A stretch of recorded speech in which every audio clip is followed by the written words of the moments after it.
सत श्री अकाल। टीवी 84 देख रहे सारे दर्शकों का स्वागत है। मैं हरप्रीत कौर ते बुलेटिन की शुरुआत करते हैं हेडलाइंस से नाल। करतारपुर लांघे दे खुलण तो बाद पाकिस्तान नाल व्यापार खोलण दी उठी मंग। अमृतसर तो संसद मैंबर गुरजीत सिंह औजला ने कहा पाकिस्तान नाल अटारी बार्डर राही व्यापार बंद होने कारण हर साल पै रहा है 1500 करोड़ का घाटा। श्रोमणी कमेटी श्रद्धालुओं दे भरवाएगी ऑनलाइन फार्म। श्री करतारपुर साहिब जाण वाले श्रद्धालुओं नूं आउण वालीआं मुश्किलां दे हल लई श्रोमणी कमेटी विशेष मुलाजमां नूं देवेगी विशेष सिखलाई। सुखजिंदर सिंह रंधावा ने भी लांघे दी प्रक्रिया नूं सरल बनाउण दी कीती मंग। सरकार नाल समझौता होण मगरों दलित नौजवान जगमेल सिंह दा होया अंतिम संस्कार। 20 लाख दा मुआवजा ते एक परिवारक मैंबर नूं सरकारी नौकरी दी मंग सरकार ने मन्नी। डैट पास बेरोजगार अध्यापकों ते सिक्ख्या मंत्री विजय इंदर सिंगला विचकार हुई मीटिंग रही बेसिटा। अध्यापकों ने कहा कैप्टन सरकार जबर नाल संघर्ष नूं चाहुंदी है दबाणा। ते श्री फतेहगढ़ साहिब विखे गुरुद्वारा भोरा साहिब विच एक नौजवान दी कुੱਟਮਾਰ दी वीडियो वायरल। एक सिख नौजवान ने एक लड़के लड़की ते गलत हरकतां करन दे आरोप लगा कीती मारकुੱਟ। सोशल मीडिया ते ਕੁੱਟਮਾਰ करन वाले नूं पैरियां ने फटकारां। ते हुणे ने खबरां दा विस्तार। अमृतसर तो संसद मैंबर गुरजीत सिंह औजला ने अज संसद विच भारत पाक व्यापार की मंग की ते इस दे नाल ही करतारपुर लांघे की फीस का भी मुद्दा चुक्या। उन्होंने कहा कि भारत पाकिस्तान व्यापार मुड़ तो शुरू होवे। लोक सभा विच मुद्दा चुकदियां गुरजीत सिंह औजला ने कहा कि करतारपुर लांघे राही पाकिस्तान जाण लई सिर्फ आधार कार्ड ही लिया जाए। उन्होंने पासपोर्ट की जरूरत तो छोड़ देने की मांग की। इस दे नाल ही उन्होंने मांग की कि लांघे की फीस भी माफ होनी चाहिए है। इस दे नाल ही औजला ने कहा कि पाकिस्तान नाल अटारी बार्डर ते जो व्यापार बंद होया है उस नूं मुड़ तो शुरू किया जाए। उन्होंने दस्सिया कि इस पाबंदी करके हर साल 1500 करोड़ का घाटा पै रहा है ते नाल ही 15,000 परिवारां दा रोजगार भी खुस गया है। करतारपुर साहब लांघा खुलिया सी और उस तो बाद ही ये जिहड़ी गल है होनी शुरू हो गई है, क्योंकि लोगों के विच ये भी गल साडे आ रही है कि इनू भी रस्ते खुलना चाहिए, क्योंकि व्यापार बंद हो गया बालाकोट टैग तो बाद। और मेरा मनना सी कि जिस तरीके दे नाल व्यापार पहलों चलता सी 1500 करोड़ रुपये का व्यापार सालाना साडे टारी राही हुंदा सी। जिप्सम है, सीमेंट है, उहदे नाल छुआरे ने और अनेकों तरह का, और वो सारा ही बंद हो गया। 200% कस्टम ड्यूटी लाती, कुछ उन्होंने भी उधरों साडे नाल व्यापार बंद करता। और इहदा सानू सीधे तौर पर 5000 परिवार नूं नुकसान होया। कुल्ली भरा ने, व्यापारी भरा ने, होर भी कई तरह के 10,000 सीधे तौर पर, क्योंकि जिन्ना पैसा सी अमृतसर दी मंडियां 'च ही यूज़ होंदा सी, उत्थे ही लोग अपना वरतदे सी, घर बनाउंदे सी, कपड़े लैंदे सी, होर भी कई तरह के। सो वो सारे दे बहुत इफैक्ट होया। जो सारे लोग सड़कों पर आ गए ने, उन्होंने घर के चुल्हे बिल्कुल बंद हो गए ने। मैं अज पार्लीमेंट के जिथे गुरु नानक देव जी के प्रकाश पुरब की बधाई दी, जिथे नरेंद्र मोदी जी का धन्यवाद किया, कैप्टन अमरिंदर सिंह जी का किया, इमरान खान जी का किया, उहदे नाल मैं कही कि 72 साल पुरानी मंग जे ये तुसीं मन ली है, जिथे एक पासपोर्ट की आधार कार्ड नूं शुरू कर दिता जाए, उत्थे एंट्री वास्ते $20 की गल की। उत्थे मैं कहा कि गुरु नानक देव जी का 13-13 जिहड़ा तोलदे सी व्यापार सी गरीबां वास्ते, उन्होंने 13-13 तोलिया सी। वो गरीब जिहड़े अज 10-9 की किरत करके रोटी खांदे ने, अज उन्हां लोकां दा व्यापार बंद हो गया। अज असीं 550 साला शताब्दी सारा साल मनाउणी है। अज क्यों ना ਅਸੀਂ ਉਹਨਾਂ ਲੋਕਾਂ ਦਾ ਵਪਾਰ ਖੋਲ ਕੇ ਉਹਨਾਂ ਲੋਕਾਂ ਦੇ ਘਰ ਫਿਰ ਰੋਜੀ ਰੋਟੀ ਜਿਹੜੀ ਉਹ ਆਪਣਾ ਨਿਰਬਾਹ ਜੀਵਨ ਦਾ ਚੰਗੀ ਤਰ੍ਹਾਂ ਕਰ ਸਕੇਗਾ। ਦੂਜੀ ਗੱਲ ਜਿਹੜੀ $20 ਦੀ ਫੀਸ ਦੀ ਗੱਲ ਹੈ, ਉਹ ਵੀ ਸਰਕਾਰ ਨੂੰ ਵਿੱਚ ਪੈ ਕੇ ਕੇਂਦਰ ਸਰਕਾਰ ਨੂੰ ਉਹਦਾ ਕੋਈ ਹੱਲ ਕੱਢਣਾ ਚਾਹੀਦਾ ਕਿ ਇਹ ਕਿਵੇਂ ਅਸੀਂ ਲੋਕਾਂ ਨੂੰ ਛੋਟ ਦੇ ਸਕਦੇ ਹਾਂ, ਕਿਵੇਂ ਸਰਕਾਰ ਉਹਨਾਂ ਦੀ ਭਰਪਾਈ ਕਰ ਸਕਦੀ ਹੈ। ਸਰਕਾਰ ਨੂੰ ਇਹਦੇ ਨਾਲ ਉਹਨਾਂ ਦੀ ਸਰਕਾਰ ਦੇ ਨਾਲ ਹਾਈ ਪਾਵਰ ਕਮੇਟੀਆਂ ਦੇ ਵਿੱਚ ਗੱਲਬਾਤ ਚਲਾਉਣੀ ਚਾਹੀਦੀ ਹੈ। राज सभा विच सरहद रुत इजलास चल रहा है। पंजाब तो राज सभा मैंबर प्रताप सिंह बाजवा ने इस दौरान मोदी सरकार दे जलियांवाला बाग दे सोध बिल दा तिखा विरोध किया। उन्होंने कहा कि 13 अप्रैल नूं खालसा पंथ दी सिरजना हुई सी। इस दिन विसाखी दा त्योहार भी अहम है। पंजाब विच यह हफ्ता रुझेवियां भरिया हुंदा है। कांग्रेस दा जलियांवाला बाग नाल पुराना रिश्ता है। सरकार अपने मैंबर वधा लवे, सानू कोई इतराज नहीं। दस दईए कि सरकार जलियांवाला बाग की शताब्दी मनाउण जा रही है। उन्होंने कहा कि सरकार कह रही है कि किसी भी ट्रस्टी नूं हटाया जा सकता है, जो उन्होंने बिल्कुल मंजूर नहीं। सरकार जलियांवाला बाग बिल विच जो सोध लैके आई है वह सरासर गलत है। प्रताप सिंह बाजवा ने राज सभा विच बोलदिआं जलियांवाला बाग बिल विच सोध का विरोध किया।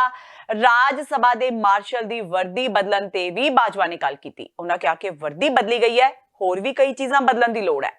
मेरी गुजारिश ये है कि जो लोकल रिप्रेजेंटेटिव है अमृतसर का, जिसकी कॉन्स्टिट्यूएंसी में जलियांवाला बाग पड़ता है, who is elected member, he could be from the BJP, he could be from the Congress, he could be from the Akali Dal, he could be from any other party in now present or even in the future, he should be a permanent member of that trust. तो ये मैं समझता हूं कि ये सारी चीजें जो हैं, ये हमें मिनिस्टर साहब को मैं अपील करूंगा, मिनिस्टर साहब थोड़ा सा अगर मेरी तरफ ध्यान दें, पार्लियामेंट्री अफेयर्स मिनिस्टर साहब, मंत्री जी थोड़ा सा मैं गुजारिश आपको करना चाहूंगा कि ये जो आप अमेंडमेंट लेकर आए हो ये गलत है। जिसने भी ये आपको एक आइडिया दिया है, गवर्नमेंट को इससे बुराई ही मिलेगी, कोई अच्छाई नहीं मिलेगी। लोग पढ़ लिख चुके हैं, लोग ऐसी बातों को अच्छा नहीं समझते। मैं चाहूंगा इसको आप विड्रॉ कीजिए, मैग्नैनिमिटी दिखाइए। नरेंद्र मोदी जी ने जो कहा है उस पर अमल कीजिए। जो हमारे चेयरमैन साहब ने कल ही कहा है उसका फायदा क्या पार्लियामेंट का, अगर अमल ही नहीं करना, अगर बस बात ही कहनी और बाद में कुछ करना ही नहीं, तो मैं समझता हूं कि एक खान साहब वो अपने बहुत मशहूर शायर हुए हैं बशीर जी, उन्होंने यह बात कही कि दुश्मनी जमकर करो लेकिन गुंजाइश रहे कि जब कभी हम दोस्त हो जाएं तो शर्मिंदा ना। हमने रोज मिलना है। थोड़ी देर के बाद पार्लियामेंट गहलोत साहब, आपको फिर जरूरत पड़ जानी गुलाम नबी आजाद साहब की, लीडर ऑफ द ऑपोजिशन की, आपको फिर जरूरत पड़ जानी ऑपोजिशन के सभी लोगों की, फिर आपको हमारी बात भी मानो। तो हम आपको कह रहे हैं भाई, हिस्ट्री को रीराइट मत कीजिए, ऐसा काम मत कीजिए जिसमें हमें शर्मिंदगी हो लोगों में। ये तो मेरी गुजारिश ये है कि इसको विड्रॉ कीजिए। ਪੰਜਾਬ ਦੇ ਸਹਿਕਾਰਤਾ ਮੰਤਰੀ ਸੁਖਜਿੰਦਰ ਸਿੰਘ ਰੰਧਾਵਾ ਨੇ ਕਰਤਾਰਪੁਰ ਲਾਂਘੇ ਰਾਹੀਂ ਗੁਰਦੁਆਰਾ ਸ਼੍ਰੀ ਦਰਬਾਰ ਸਾਹਿਬ ਕਰਤਾਰਪੁਰ ਸਾਹਿਬ ਦੇ ਦਰਸ਼ਨ ਕਰਨ ਜਾਣ ਵਾਲੇ ਸ਼ਰਧਾਲੂਆਂ ਲਈ ਗੁੰਝਲਦਾਰ ਪ੍ਰਕਿਰਿਆ ਨੂੰ ਖੁੱਲੇ ਦਰਸ਼ਨ ਦੀਦਾਰ ਦੇ ਰਾਹ ਵਿੱਚ ਵੱਡੀ ਰੁਕਾਵਟ ਦੱਸਦਿਆਂ ਭਾਰਤ ਸਰਕਾਰ ਨੂੰ ਇਸ ਦੀ ਪ੍ਰਕਿਰਿਆ ਨੂੰ ਸਰਲ ਬਣਾਉਣ ਲਈ ਕਿਹਾ ਹੈ। ਰੰਧਾਵਾ ਨੇ ਦੇਸ਼ ਦੇ ਪ੍ਰਧਾਨ ਮੰਤਰੀ ਨਰਿੰਦਰ ਮੋਦੀ ਨੂੰ ਅਪੀਲ ਕੀਤੀ ਹੈ ਕਿ ਉਹ ਇਸ ਮਾਮਲੇ ਵਿੱਚ ਨਿੱਜੀ ਦਖਲ ਦੇ ਕੇ ਲਾਂਘੇ ਰਾਹੀਂ ਗੁਰਦੁਆਰਾ ਸਾਹਿਬ ਦੇ ਦਰਸ਼ਨ ਕਰਨ ਜਾਣ ਵਾਲੇ ਸ਼ਰਧਾਲੂਆਂ ਲਈ ਅਪਲਾਈ ਕਰਨ ਦੀ ਪ੍ਰਕਿਰਿਆ ਸਰਲ ਤੇ ਸਪਸ਼ਟ ਬਣਾਉਣ ਲਈ ਹਦਾਇਤਾਂ ਕਰਨ। ਰੰਧਾਵਾ ਨੇ ਮੰਗ ਕੀਤੀ ਕਿ ਪੁਲਿਸ ਪੜਤਾਲ ਤੇ ਅਗਾਊਂ ਅਪਲਾਈ ਕਰਨ ਦੀਆਂ ਸ਼ਰਤਾਂ ਵੀ ਖਤਮ ਕੀਤੀਆਂ ਜਾਣ। ਨਾਲ ਹੀ ਉਹਨਾਂ ਇਹ ਵੀ ਕਿਹਾ ਕਿ ਪਾਸਪੋਰਟ ਦੀ ਸ਼ਰਤ ਖਤਮ ਹੋਣੀ ਚਾਹੀਦੀ ਹੈ, ਇਸ ਲਈ ਭਾਰਤ ਸਰਕਾਰ ਇਹ ਮਾਮਲਾ ਪਾਕਿਸਤਾਨ ਸਰਕਾਰ ਕੋਲ ਉਠਾਵੇ। ਅੱਜ ਗੁਰਦੁਆਰਾ ਸ਼੍ਰੀ ਫਤਿਹਗੜ੍ਹ ਸਾਹਿਬ ਪੁੱਜੇ ਸ਼੍ਰੋਮਣੀ ਗੁਰਦੁਆਰਾ ਪ੍ਰਬੰਧਕ ਕਮੇਟੀ ਦੇ ਪ੍ਰਧਾਨ ਭਾਈ ਗੋਬਿੰਦ ਸਿੰਘ ਲੋਂਗੋਵਾਲ ਨੇ ਪੱਤਰਕਾਰਾਂ ਨਾਲ ਗੱਲਬਾਤ ਦੌਰਾਨ ਕਿਹਾ ਕਿ ਸ਼੍ਰੀ ਗੁਰੂ ਨਾਨਕ ਦੇਵ ਜੀ ਦੇ ਪਾਕਿਸਤਾਨ ਸਥਿਤ ਗੁਰਦੁਆਰਾ ਸ਼੍ਰੀ ਕਰਤਾਰਪੁਰ ਸਾਹਿਬ ਵਿੱਚ ਸੰਗਤ ਨੂੰ ਦਰਸ਼ਨ ਦੀਦਾਰੇ ਕਰਵਾਉਣ ਲਈ ਸ਼੍ਰੋਮਣੀ ਗੁਰਦੁਆਰਾ ਪ੍ਰਬੰਧਕ ਕਮੇਟੀ ਆਪਣੇ ਗੁਰਦੁਆਰਾ ਸਾਹਿਬਾਨਾਂ ਵਿੱਚ ਸੰਗਤ ਵੱਲੋਂ ਆਨਲਾਈਨ ਫਾਰਮ ਅਪਲਾਈ ਕਰਵਾਏਗੀ ਤੇ ਇਸ ਕੰਮ ਲਈ ਮੁਲਾਜ਼ਮਾਂ ਨੂੰ ਵਿਸ਼ੇਸ਼ ਸਿਖਲਾਈ ਦਿੱਤੀ ਜਾਵੇਗੀ ਤੇ ਮੁਲਾਜ਼ਮਾਂ ਨੂੰ ਹਰ ਜ਼ਿਲ੍ਹੇ ਦੇ ਗੁਰਦੁਆਰਾ ਸਾਹਿਬ ਵਿੱਚ ਤਾਇਨਾਤ ਕੀਤਾ ਜਾਵੇਗਾ ਤਾਂ ਕਿ ਗੁਰਦੁਆਰਾ ਸ਼੍ਰੀ ਕਰਤਾਰਪੁਰ ਸਾਹਿਬ ਦੇ ਦਰਸ਼ਨ ਦੀਦਾਰੇ ਕਰਨ ਵਾਲੀ ਸੰਗਤ ਨੂੰ ਕਿਸੇ ਤਰ੍ਹਾਂ ਦੀ ਕੋਈ ਮੁਸ਼ਕਿਲ ਨਾ ਪੇਸ਼ ਆਵੇ। ਸਭ ਤੋਂ ਤਾਂ ਬੜੀ ਖੁਸ਼ੀ ਦੀ ਗੱਲ ਇਹ ਹੈ ਕਿ ਕਰਤਾਰਪੁਰ ਦਾ ਲਾਂਘਾ ਜਿਹੜਾ ਖੁੱਲ ਗਿਆ ਹੈ। ਬੜੇ ਲੰਮੇ ਸਮੇਂ ਤੋਂ ਸਾਰੀ ਸਿੱਖ ਕੌਮ ਦੀ ਮੰਗ ਸੀ, ਨਾਨਕ ਨਾਮ ਲੈਣਾ ਚਾਹੁੰਦੇ ਸੀ। ਹਾਂਜੀ, ਲੇਕਿਨ ਜਿਸ ਤਰ੍ਹਾਂ ਦਾ ਹੁਣ ਉੱਥੇ ਸੰਗਤ ਜਾ ਰਹੀ ਹੈ, ਸ਼ਰਧਾਲੂ ਜਾ ਰਹੇ ਨੇ, ਤੇ ਕਾਫੀ ਪ੍ਰੋਬਲਮ ਆ ਰਹੀਆਂ ਨੇ। ਇੱਕ ਤਾਂ ਇਹ ਸੀ ਕਿ ਕਈਆਂ ਨੂੰ ਤਾਂ ਪ੍ਰੋਸੀਜਰ ਦਾ ਕੀ ਪਤਾ ਹੈ ਕਿ ਪਹਿਲਾਂ ਫਾਰਮ ਭਰਨੇ ਪੈਂਦੇ ਨੇ, ਫਾਰਮ ਤੋਂ ਬਾਅਦ ਫਿਰ ਵੈਰੀਫਿਕੇਸ਼ਨ ਹੁੰਦੀ ਹੈ, ਕੁਝ ਦਿਨ ਲੱਗਦੇ ਨੇ, ਔਰ ਪਾਸਪੋਰਟ ਦੇ ਨਾਲ ਆਈ ਕਾਰਡ ਵਗੈਰਾ ਜਾਣਾ ਚਾਹੀਦਾ।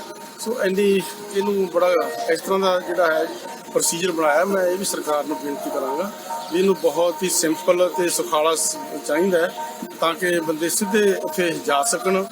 ਸੋ ਇਹਦੇ ਲਈ ਅਸੀਂ ਵੀ ਕੁਝ ਬੰਦਿਆਂ ਨੂੰ ਟ੍ਰੇਨਿੰਗ ਦੇ ਕੇ ਆਪਣਿਆਂ ਨੂੰ ਵੱਖ-ਵੱਖ ਗੁਰਦੁਆਰਿਆਂ 'ਚ ਲਾਵਾਂਗੇ ਡਿਊਟੀਆਂ, ਤਾਂ ਕਿ ਉੱਥੇ ਸੰਗਤ ਜਿਹੜੇ ਸ਼ਰਧਾਲੂ ਜਾ ਸਕਣ, ਉੱਥੋਂ ਫਾਰਮ ਭਰੇ ਜਾ ਸਕਣ, ਸਾਰਾ ਉਹਨਾਂ ਨੂੰ ਦੱਸਿਆ ਜਾਵੇ ਸਾਰਾ ਪ੍ਰੋਸੀਜਰ ਕੀ ਹੈ। ਸੋ ਇਹ ਸਾਰਾ ਕੁਝ ਅਸੀਂ ਵੀ ਜਿਹੜਾ ਹੈ ਛੇਤੀ ਔਰ ਟ੍ਰੇਨਿੰਗ ਦੇ ਕੇ ਉਹ ਬੰਦਿਆਂ ਨੂੰ ਅਸੀਂ ਗੁਰਦੁਆਰਿਆਂ ਵਿੱਚ ਹਰ ਜ਼ਿਲ੍ਹੇ 'ਚ ਤੈਨਾਤ ਕਰਾਂਗੇ। ਸਰਕਾਰ ਨਾਲ ਸਮਝੌਤਾ ਹੋਣ ਮਗਰੋਂ ਚੰਗਾਲੀਵਾਲਾ ਦੇ ਦਲਿਤ ਨੌਜਵਾਨ ਜਗਮੇਲ ਸਿੰਘ ਦਾ ਅੱਜ ਸੰਸਕਾਰ ਕਰ ਦਿੱਤਾ ਗਿਆ। ਇਸ ਮੌਕੇ ਜ਼ਿਲ੍ਹਾ ਐਸਐਸਪੀ, ਡਿਪਟੀ ਕਮਿਸ਼ਨਰ ਤੇ ਕੈਬਨਿਟ ਮੰਤਰੀ ਵਿਜੇਂਦਰ ਸਿੰਗਲਾ ਸਣੇ ਸਾਬਕਾ ਮੁੱਖ ਮੰਤਰੀ ਰਜਿੰਦਰ ਕੌਰ ਭੱਠਲ ਵੀ ਹਾਜ਼ਰ ਰਹੇ। ਕੈਬਨਿਟ ਮੰਤਰੀ ਵਿਜੇਂਦਰ ਸਿੰਗਲਾ ਨੇ ਕਿਹਾ ਕਿ ਪਰਿਵਾਰ ਨਾਲ ਜੋ ਵੀ ਸਹਿਮਤੀ ਬਣੀ ਹੈ ਸਰਕਾਰ ਉਸ ਤੇ ਪਾਬੰਦ ਹੈ। ਪਰਿਵਾਰ ਨੂੰ ਮਾਲੀ ਮਦਦ ਲਈ 6 ਲੱਖ ਰੁਪਏ ਦੀ ਰਕਮ ਦੇ ਦਿੱਤੀ ਗਈ ਹੈ, ਜਦਕਿ 14 ਲੱਖ ਦੀ ਰਕਮ ਆਉਣ ਵਾਲੇ ਦਿਨਾਂ ਵਿੱਚ ਦੇ ਦਿੱਤੀ ਜਾਵੇਗੀ। ਇਸ ਦੇ ਨਾਲ ਹੀ ਬੱਚਿਆਂ ਦੀ BA ਤੱਕ ਦੀ ਪੜ੍ਹਾਈ ਦਾ ਕੰਮ ਸੰਗਰੂਰ ਦੇ ਡਿਪਟੀ ਕਮਿਸ਼ਨਰ ਦੇਖਣਗੇ। ਇਹਨਾਂ ਤੋਂ ਇਲਾਵਾ ਸਰਕਾਰ ਘਰ ਦੀ ਮੁਰੰਮਤ ਲਈ ਮਦਦ ਕਰੇਗੀ। ਜਗਮੇਲ ਦੇ ਪਰਿਵਾਰਕ ਮੈਂਬਰਾਂ ਨੂੰ ਨੌਕਰੀ ਦੇਣ ਲਈ ਕਾਗਜ਼ ਵੀ ਤਿਆਰ ਕਰਨ ਦੇ ਹੁਕਮ ਦਿੱਤੇ ਗਏ ਨੇ। ਸਿੰਗਲਾ ਨੇ ਅੱਗੇ ਕਿਹਾ ਕਿ ਜਿਸ ਦਿਨ ਇਹ ਮਾਮਲਾ ਸਾਹਮਣੇ ਆਇਆ ਸੀ ਉਸੇ ਦਿਨ 4 ਮੁਲਜ਼ਮਾਂ ਖਿਲਾਫ ਮਾਮਲਾ ਦਰਜ ਕਰ ਲਿਆ ਗਿਆ ਸੀ।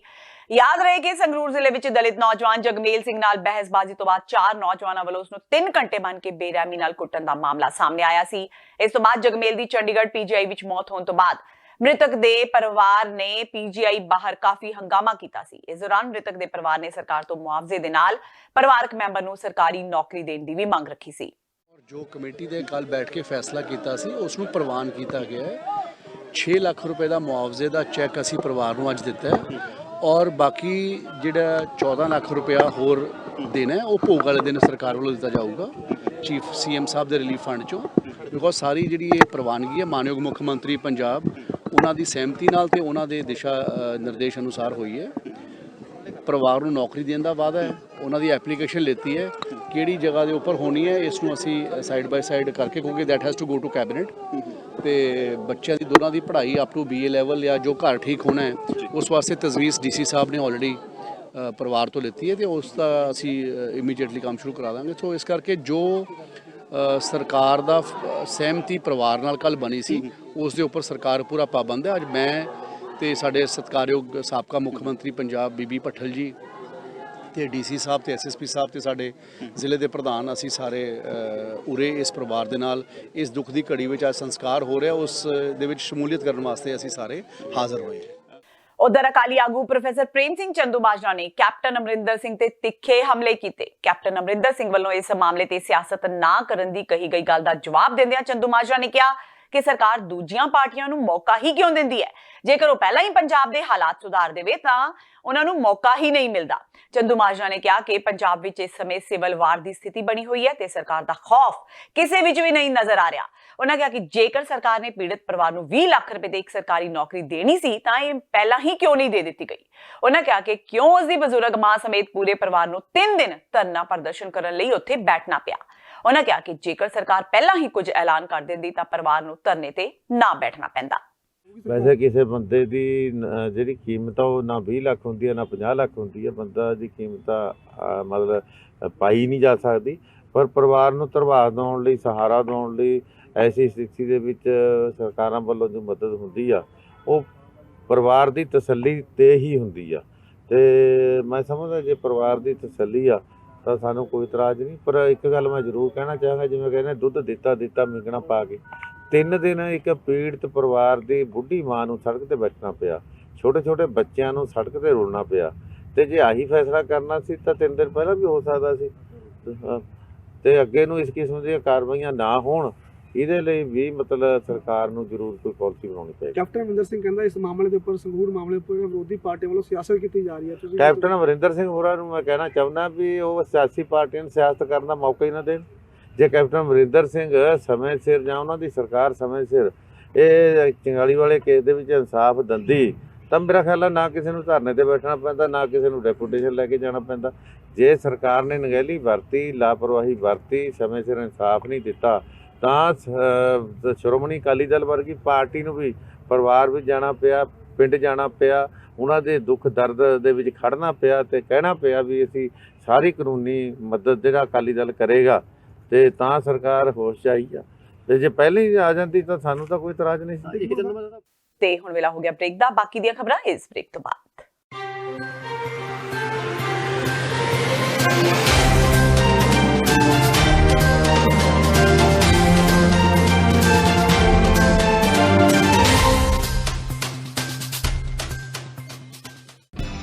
ਕਦੋਂ ਤੱਕ, ਹਾਂ ਕਦੋਂ ਤੱਕ ਅਸੀਂ ਭਾਰਤ ਅਤੇ ਦੁਨੀਆ ਭਰ ਦੇ ਵਿੱਚ ਵਸਦੇ ਸਿੱਖਾਂ ਦੇ ਮਸਲਿਆਂ ਤੇ ਭਾਰਤੀ ਚੈਨਲਾਂ ਦਾ ਝੂਠਾ ਪ੍ਰੋਪੇਗੈਂਡਾ ਬਰਦਾਸ਼ਤ ਕਰਦੇ ਰਹਾਂਗੇ। ਆਓ ਮੇਰੇ ਨਾਲ ਜੁੜੋ ਪ੍ਰੋਗਰਾਮ ਗੁਫ਼ਤਗੂ ਵਿੱਚ। ਸਿੱਖ ਨਜ਼ਰੀਏ ਤੋਂ ਰੋਜ਼ਾਨਾ ਵਾਪਰ ਰਹੀਆਂ ਘਟਨਾਵਾਂ ਦਾ ਵਿਸ਼ਲੇਸ਼ਣ ਕਰੀਏ। ਲਾਈਵ ਕਾਲਸ ਅਤੇ ਈਮੇਲਸ ਰਾਹੀਂ ਇਸ ਪ੍ਰੋਗਰਾਮ ਦਾ ਹਿੱਸਾ ਬਣੋ। ਮੰਡੇ ਟੂ ਫਰਾਈਡੇ ਰਾਤ 9:30 ਵਜੇ ਸਿਰਫ TV 84 ਤੇ।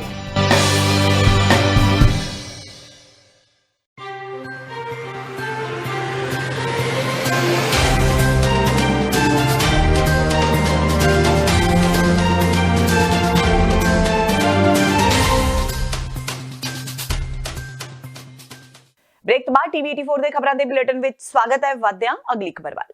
ਲੰਬੇ ਸੰਘਰਸ਼ ਉਪਰੰਤ ਟੈਟ ਪਾਸ ਬੇਰੁਜ਼ਗਾਰ B.Ed ਅਧਿਆਪਕ ਯੂਨੀਅਨ ਤੇ ਸਿੱਖਿਆ ਮੰਤਰੀ ਵਿਜੇ ਇੰਦਰ ਸਿੰਗਲਾ ਵਿਚਕਾਰ ਪੰਜਾਬ ਸਕੱਤਰੇਤ ਚੰਡੀਗੜ੍ਹ ਵਿੱਚ ਹੋਈ ਮੀਟਿੰਗ ਬੇਸਿੱਟਾ ਰਹੀ।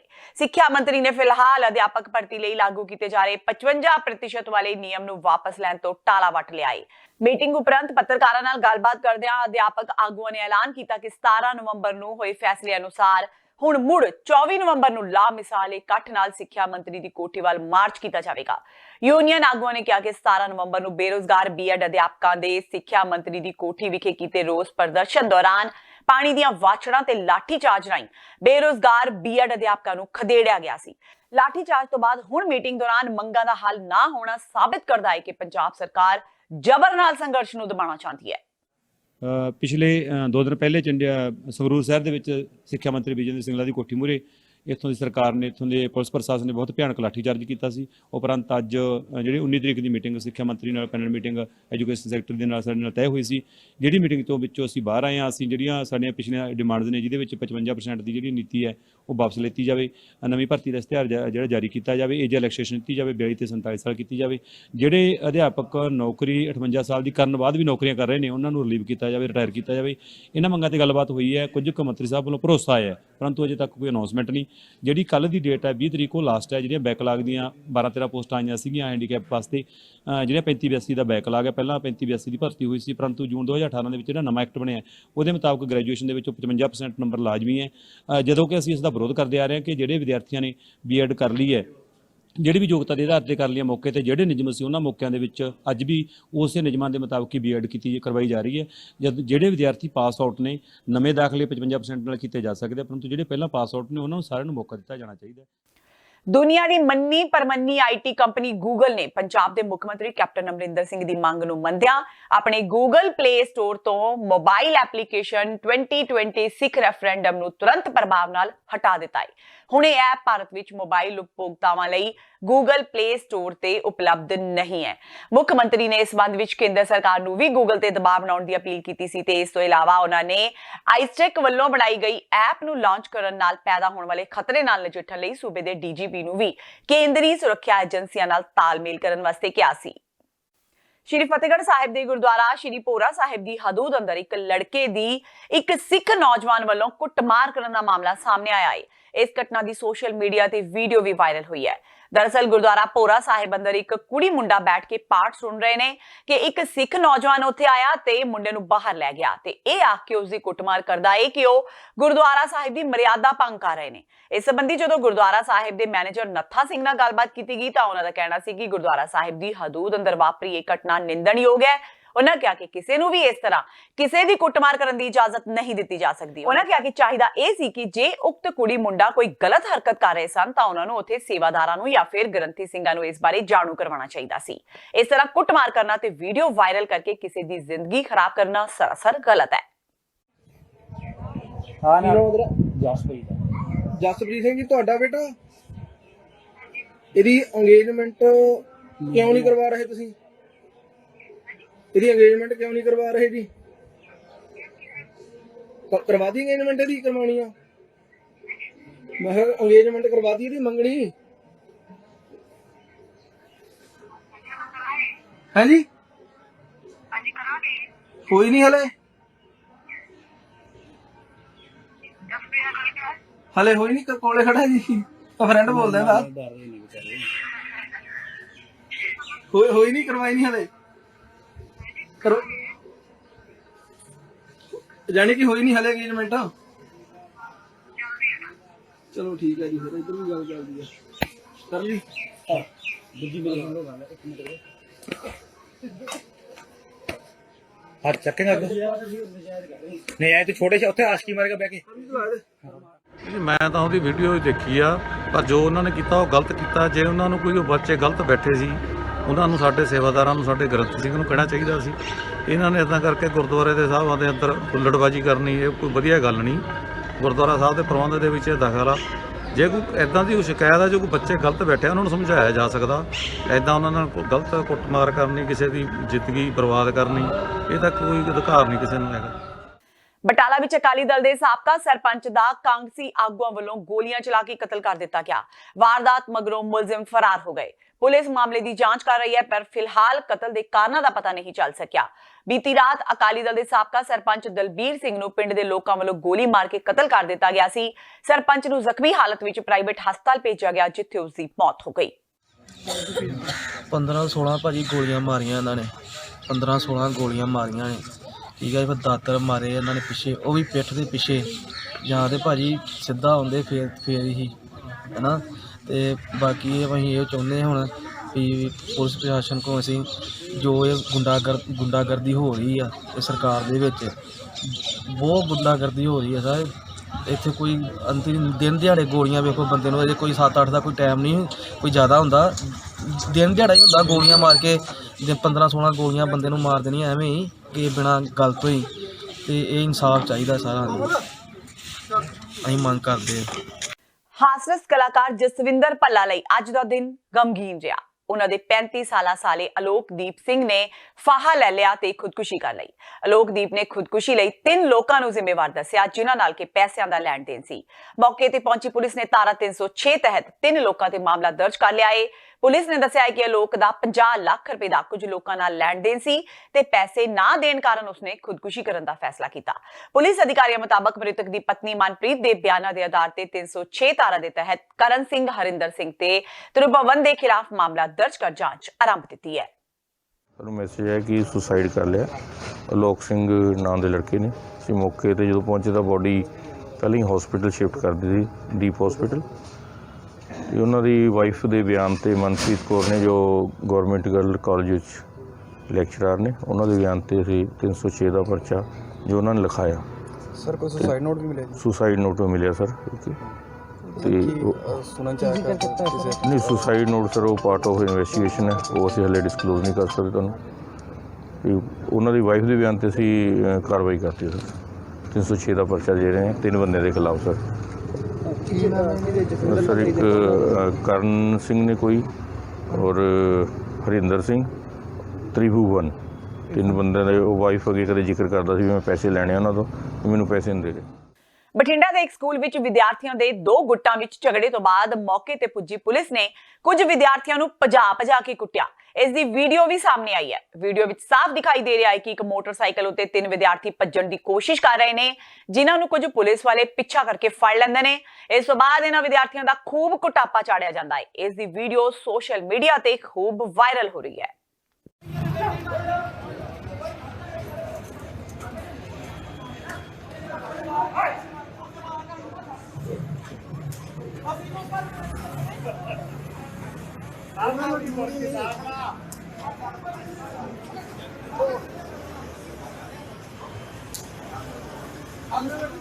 ਤਿੰਨ ਪੰਜਾਬ ਰੈਜੀਮੈਂਟ ਦੇ ਜਵਾਨ ਦੀ ਡਿਊਟੀ ਦੌਰਾਨ ਗਲੇਸ਼ੀਅਰ ਵਿੱਚ ਬਰਫ਼ ਦੇ ਹੇਠਾਂ ਦੱਬੇ ਜਾਣ ਕਾਰਨ ਮੌਤ ਹੋਣ ਦੀ ਦੁਖਦਾਈ ਖਬਰ ਹੈ। ਜਾਣਕਾਰੀ ਮੁਤਾਬਕ ਮਨਿੰਦਰ ਸਿੰਘ ਪੁੱਤਰ ਸੁਖਦੇਵ ਸਿੰਘ ਵਾਸੀ ward number 1 Dera Baba Nanak road Fatehgarh Churian ਅੱਜ ਤੋਂ ਕਰੀਬ 12 ਸਾਲ ਪਹਿਲਾਂ 3 ਪੰਜਾਬ ਰੈਜੀਮੈਂਟ ਵਿੱਚ ਭਰਤੀ ਹੋਇਆ ਸੀ ਤੇ ਉਸ ਦੇ ਵਿਆਹ ਨੂੰ ਕਰੀਬ 5 ਸਾਲ ਹੋਏ ਸਨ। ਹੁਣ ਪਿੱਛੇ ਕਰੀਬ 4 ਮਹੀਨਿਆਂ ਤੋਂ ਉਹ ਗਲੇਸ਼ੀਅਰ ਵਿੱਚ ਡਿਊਟੀ ਕਰ ਰਿਹਾ ਸੀ, ਜਿੱਥੇ ਬਰਫ਼ ਦੇ ਹੇਠਾਂ ਦੱਬੇ ਜਾਣ ਕਾਰਨ ਉਸ ਦੀ ਮੌਤ ਹੋ ਗਈ। ਮਨਿੰਦਰ ਸਿੰਘ ਦੀ ਮੌਤ ਦੀ ਖਬਰ ਸੁਣਦਿਆਂ ਹੀ ਸਮੁੱਚਾ ਪਰਿਵਾਰ ਸੋਗ ਵਿੱਚ ਡੁੱਬ ਗਿਆ। ਇਹ ਵੀ ਪਤਾ ਲੱਗਾ ਹੈ ਕਿ ਮ੍ਰਿਤਕ ਮਨਿੰਦਰ ਸਿੰਘ ਦੀ ਲਾਸ਼ ਕਸਬਾ ਫਤਿਹਗੜ੍ਹ ਚੂੜੀਆਂ ਵਿੱਚ ਰੈਜੀਮੈਂਟ ਦੇ ਜਵਾਨਾਂ ਵੱਲੋਂ ਲਿਆਂਦੀ ਜਾ ਰਹੀ ਹੈ, ਜਿੱਥੇ ਉਸ ਦਾ ਅੰਤਿਮ ਸੰਸਕਾਰ ਕੀਤਾ ਜਾਵੇਗਾ। ਮੈਨੂੰ ਆਪਣੇ ਸਰਦਾਰ ਤੇ ਮਾਣੇ ਨਹੀਂ, ਮੇਰਾ ਫੁੱਲਾਂ ਵਰਗਾ ਸਰਦਾਰ ਨਹੀਂ, ਮੇਰਾ ਸੋਹਣਾ ਸਾਹਿਬ ਨਹੀਂ, ਜੋ ਦੇਸ਼ ਦੀ ਖਾਤਰ ਸ਼ਹੀਦ ਹੋ ਗਿਆ ਨਹੀਂ, ਮੇਰਾ ਪੁੱਤ ਛੋਟਾ ਜਿਹਾ ਨਹੀਂ, ਜੋ ਨਹੀਂ ਮੈਂ ਉਸ ਨੂੰ ਸੰਸ ਦੇ ਦੀ ਸੇਵਾ ਲਈ ਲਾ ਦਾਂਗੀ। ਹਾਏ ਲੋਕੋ। ਤੇ ਇਸ ਨੂੰ ਹੁਣ ਤੱਕ ਦੀਆਂ ਖਬਰਾਂ ਜਾਂਦੇ ਜਾਂਦੇ ਇੱਕ ਵਾਰ ਫੇਰ ਨਜ਼ਰ ਮਾਰਦੇ ਹਾਂ ਮੁੱਖ ਖਬਰਾਂ ਤੇ। ਕਰਤਾਰਪੁਰ ਲਾਂਘੇ ਦੇ ਖੁੱਲਣ ਤੋਂ ਬਾਅਦ ਪਾਕਿਸਤਾਨ ਨਾਲ ਵਪਾਰ ਖੋਲਣ ਦੀ ਉੱਠੀ ਮੰਗ। ਅੰਮ੍ਰਿਤਸਰ ਤੋਂ ਸੰਸਦ ਮੈਂਬਰ ਗੁਰਜੀਤ ਸਿੰਘ ਔਜਲਾ ਨੇ ਕਿਹਾ, ਪਾਕਿਸਤਾਨ ਨਾਲ ਅਟਾਰੀ ਬਾਰਡਰ ਰਾਹੀਂ ਵਪਾਰ ਬੰਦ ਹੋਣ ਕਾਰਨ ਹਰ ਸਾਲ ਪੈ ਰਿਹਾ ਹੈ 1500 ਕਰੋੜ ਦਾ ਘਾਟਾ। ਸ਼੍ਰੋਮਣੀ ਕਮੇਟੀ ਸ਼ਰਧਾਲੂਆਂ ਦੇ ਭਰਵਾਏਗੀ ਆਨਲਾਈਨ ਫਾਰਮ। ਸ਼੍ਰੀ ਕਰਤਾਰਪੁਰ ਸਾਹਿਬ ਜਾਣ ਵਾਲੇ ਸ਼ਰਧਾਲੂਆਂ ਨੂੰ ਆਉਣ ਵਾਲੀਆਂ ਮੁਸ਼ਕਲਾਂ ਦੇ ਹੱਲ ਲਈ ਸ਼੍ਰੋਮਣੀ ਕਮੇਟੀ ਵਿਸ਼ੇਸ਼ ਮੁਲਾਜ਼ਮਾਂ ਨੂੰ ਦੇਵੇਗੀ ਵਿਸ਼ੇਸ਼ ਸਿਖਲਾਈ। ਸੁਖਜਿੰਦਰ ਸਿੰਘ ਰੰਧਾਵਾ ਨੇ ਵੀ ਲਾਂਘੇ ਦੀ ਪ੍ਰਕਿਰਿਆ ਨੂੰ ਸਰਲ ਬਣਾਉਣ ਦੀ ਕੀਤੀ ਮੰਗ। ਸਰਕਾਰ ਨਾਲ ਸਮਝੌਤਾ ਹੋਣ ਮਗਰੋਂ ਦਲਿਤ ਨੌਜਵਾਨ ਜਗਮੇਲ ਸਿੰਘ ਦਾ ਹੋਇਆ ਅੰਤਿਮ ਸੰਸਕਾਰ। 20 ਲੱਖ ਦਾ ਮੁਆਵਜ਼ਾ ਤੇ ਇੱਕ ਪਰਿਵਾਰਕ ਮੈਂਬਰ ਨੂੰ ਸਰਕਾਰੀ ਨੌਕਰੀ ਦੀ ਮੰਗ ਸਰਕਾਰ ਨੇ ਮੰਨੀ। ਟੈਟ ਪਾਸ ਬੇਰੁਜ਼ਗਾਰ ਅਧਿਆਪਕਾਂ ਤੇ ਸਿੱਖਿਆ ਮੰਤਰੀ ਵਿਜੇ ਇੰਦਰ ਸਿੰਗਲਾ ਵਿਚਕਾਰ ਹੋਈ ਮੀਟਿੰਗ ਰਹੀ ਬੇਸਿੱਟਾ। ਅਧਿਆਪਕਾਂ ਨੇ ਕਿਹਾ, ਕੈਪਟਨ ਸਰਕਾਰ ਜ਼ਬਰ ਨਾਲ ਸੰਘਰਸ਼ ਨੂੰ ਚਾਹੁੰਦੀ ਹੈ ਦਬਾਉਣਾ। ਤੇ ਸ਼੍ਰੀ ਫਤਿਹਗੜ੍ਹ ਸਾਹਿਬ ਵਿਖੇ ਗੁਰਦੁਆਰਾ ਭੋਰਾ ਸਾਹਿਬ ਵਿੱਚ ਇੱਕ ਨੌਜਵਾਨ ਦੀ ਕੁੱਟਮਾਰ ਦੀ ਵੀਡੀਓ ਵਾਇਰਲ। ਇੱਕ ਸਿੱਖ ਨੌਜਵਾਨ ਨੇ ਇੱਕ ਲੜਕੇ-ਲੜਕੀ ਤੇ ਗਲਤ ਹਰਕਤਾਂ ਕਰਨ ਦੇ ਆਰੋਪ ਲਗਾ ਕੀਤੀ ਮਾਰਕੁੱਟ। ਸੋਸ਼ਲ ਮੀਡੀਆ ਤੇ ਕੁੱਟਮਾਰ ਕਰਨ ਵਾਲੇ ਨੂੰ ਪੈਰੀਆਂ ਨੇ ਫਟਕਾਰਾਂ। ਇਸ ਦੇ ਨਾਲ ਹੀ TV 84 ਦਾ ਖਬਰਾਂ ਦਾ ਬੁਲੇਟਿਨ ਖਤਮ ਹੁੰਦਾ ਹੈ। ਮੈਨੂੰ ਹਰਪ੍ਰੀਤ ਕੌਰ ਨੂੰ ਦਿਓ ਇਜਾਜ਼ਤ। ਸਤਿ ਸ਼੍ਰੀ ਅਕਾਲ।